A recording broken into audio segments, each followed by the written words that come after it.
乡亲大家平安，今仔日是新历的10月初7，旧历的9月初9，今仔日是9月重阳。南投德山有10位百岁的人瑞，除了会当领到县政府甲镇公所各发放的1万块的礼金之外，当地指南宫阁来发1万块的红包甲2钱重的金手指，会当讲是全国上好康。讲这个指南宫所在地社寮里。 当地老乡亲为70岁就会当开始领这个金手指，到一个89岁老长辈，今年已经收到第19卡的金手指咯，是欢喜甲笑甲安尼，嘴啊利塞塞。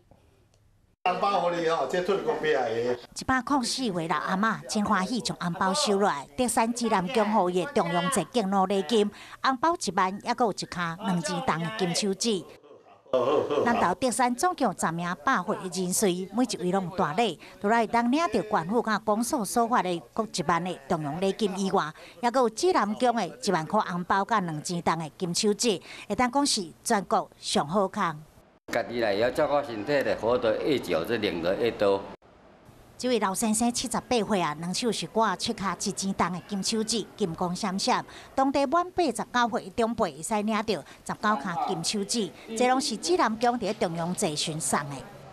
迄个介绍就是由来就是阮迄个指南宫吼，人写的金牌吼，土地公土地无派金牌，阮就甲拍到手指，要来送互遮吼100岁以上的迄个老年人。指南宫的香火真旺盛，信徒现金所送的金牌，庙方家重新打造做金手指。伫中央节即天，分送有70岁以上的长辈，鼓励让大人爱照顾身体，只要年纪愈大，就会当领愈多。